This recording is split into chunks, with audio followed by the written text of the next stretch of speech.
เฮาสิไปฮักคนอื่น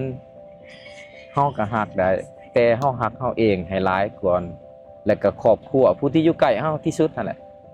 คันเฮาปาละเรื่องนี้ได้หั้นนะครอบครัวเฮาลูกเมียเฮาหรือว่าพ่อแม่หยังก็ตามที่อยู่ใกล้ตัวเฮามันเป็นที่เขาเอิ้นว่าน่าสรรเสริญในความดีที่เฮาถิ่มสิ่งที่บ่ดีไปหั่นน่ะมันก็เลยเฮามีความปลื้มใจบ่ภูมิใจบ่เฮาเฮ็ดได้เฮาเฮ็ดในสิ่งที่ได้ประมาณนี้ก็เลยว่าตัดอยู่ที่ใจเฮานี่แหละใจนี่ต้องฝึกก่อนมันมีบ่อนฝึกเด้อให้ไปรักษา18เฮาสิฝึกเอาเองนี่ฝึกยากฝึกด้วยตนเองนี่ไผว่าเฮ็ดได้ถามว่าเฮ็ดได้บ่คันเก่งอีหลีได้แต่คันมีคนอื่นสอนมีตัวอย่างสอนมีผู้พาเฮ็ดหลายคนก็เฮ็ดหลายคนก็เฮ็ดหมู่เฮาหลายคนเขาเซาไปเบิดละเรื่องนั้นเฮาก็ไปเซาเบิ่งเมื่อเฮาเซาแล้วมันดีเด้การเปลี่ยนแปลงของพ่อหั่นน่ะพ่อเฮ็ดจังไดในการปฏิบัติตัวจริงคือไปศูนย์นี่อันลูกเข้าใจว่าไปนั่งสมาธิเนาะแม่นไปเจริญสติไปอ่าพอครูแม่ครูเพิ่นก็แนะนำนี่ก็มีการอ่านคำสอนเดินจงกรมฝึกสติให้อยู่กับตนเองและในทางในของพ่อหั่นน่ะพ่อเฮ็ดแนวใดพ่อคือเปลี่ยนได้โดยมันขั้นตอนเป็นแนวใดหรือพ่อต้องได้สู้กับอันใดเพื่อให้เป็นให้ทุกคนเห็นภาพแล้วเอาไปใส่ได้นะอืมโดยอันนี้คนเฮาคันสิเว้าเรื่องการเปลี่ยนคันเปลี่ยนพฤติกรรมเนาะเขาเอิ้นว่าเปลี่ยนที่เฮาเคยเฮ็ดมาในสิ่งที่เฮารู้แล้วว่ามันบ่ดีหันนะบ่ยากอันนี้ใจเฮาได้บ่คันเฮาตัดปัญหาได้คือเฮาอยากไปในมุมใดคันใจเฮาได้เฮาแน่วแน่ในสิ่งนั้นมันสามารถเปลี่ยนได้หมดเปรียบกับคนที่เคยสิ่งเสพติดต่างๆหรือว่าสูบยาหรือว่ากินเหล้าอีหยังต่างๆหั่นถามว่าเขาอยากเศร้าได้บ่เขาฮู้ผลเสียของมันเนี่ยไผก็ฮู้เบิดนั่นแหละผลเสียแม่นบ่ส่วนใหญ่แต่เขามันเปลี่ยนบ่ได้มันเปลี่ยนอยู่ที่ใจก่อนเฮาต้องตัดปัญหาคือเฮาสิเอาบ่ดีหรือเฮาสิเอาบ่ดีเฮาต้องมีตัวเลือกในใจแล้วสังคมสรรเสริญตัวใดขน้อยเชื่อว่าเขาสรรเสริญเรื่องความดีหลายกว่าแม่นบ่ดังนั้นแหละ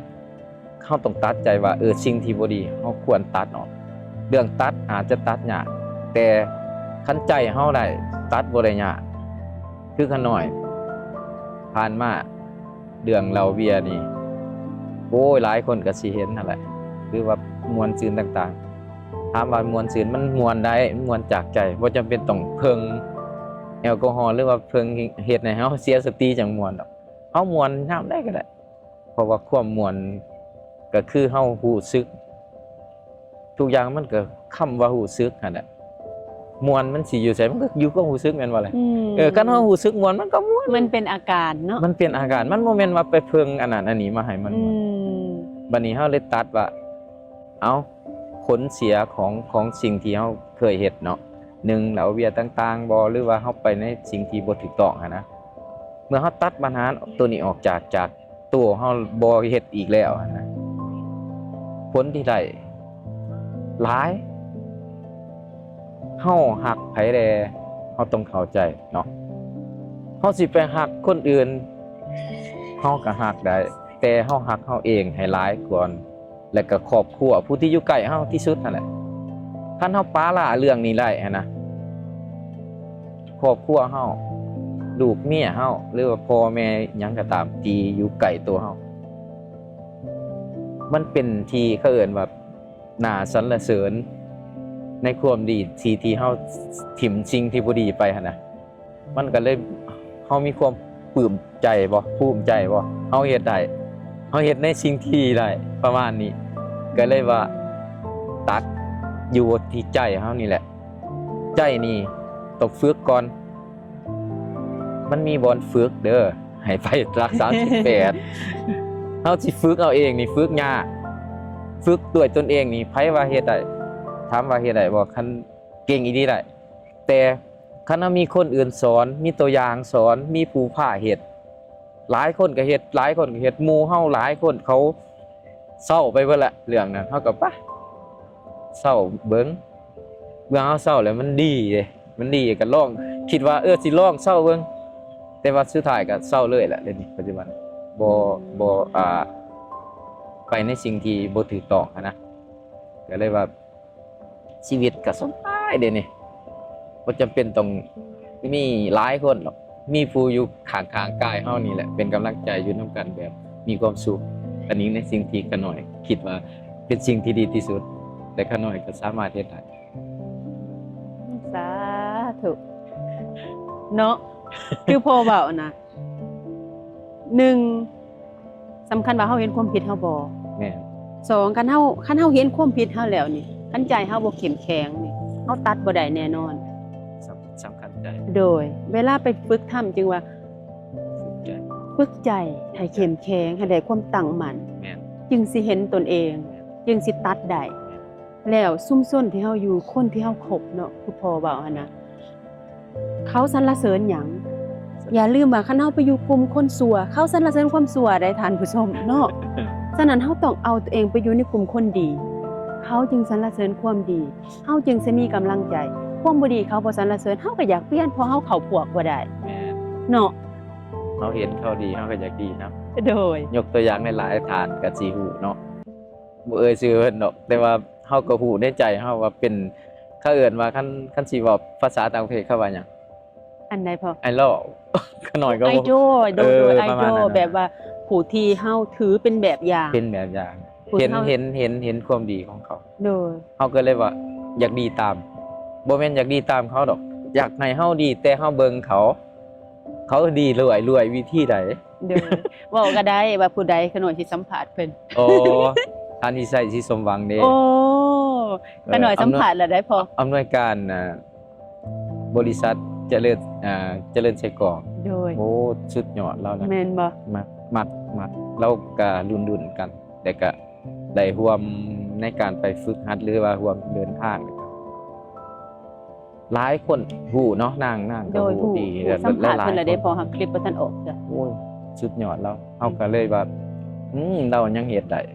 เป็นแรงบันดาลใจ เฮาก็ เนาะ เป็นผู้หนึง โดย สิเฮ็ดบ่ได้บ่วะประมาณนี้ เออ แต่ก็หลายๆทานนั่นแหละ ที่เห็นกันพอใช้ยันบ่หรือว่าหยังเพิ่นก็เศร้าไปเรื่อยๆ อืม เฮาก็เลยว่ามันดีอีหลีเด้ลองผู้ใดบ่ทันเศร้าเด้อ ให้ลองเศร้าแบบบ่เศร้าหลายเอาลองเพิ่งเดือนหนึงก่อน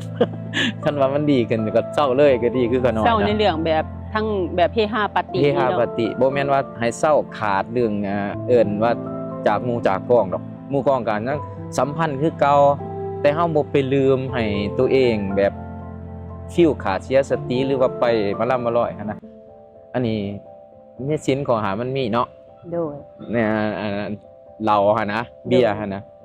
อันนี้มันเป็นสิ่งที่เวลาคนเสียสติหมายถึงมันเกิดความกล้าเฮ็ดหยังมันบ่อายเด้มันก็ไปตามอันแหละก็เลยว่าคันเฮาตัดตัวนี้ออกได้มันเฮาเกิด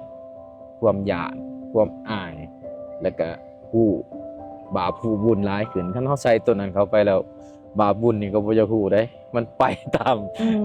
อารมณ์อาการของมันหั่นนะ โดย ดังนั้นแล้วถ้าเราสามารถตัดได้ก็ถือว่าเป็นเรื่องดีตามขาน้อยตัดมานี่ก็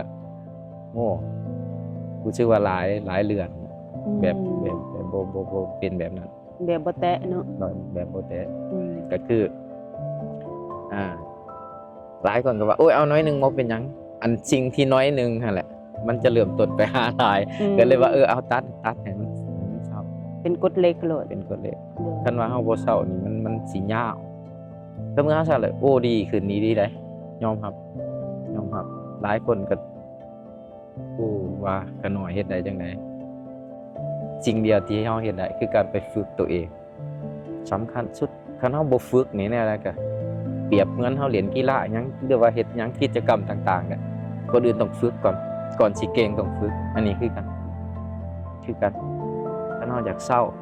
ได้เราก็ต้องไปฝึกตัวเองถ้าเราฝึกตัวเองได้เราก็ตัดได้ เพราะว่าเฮาฮู้ในสิ่งที่มันบ่ดีเด้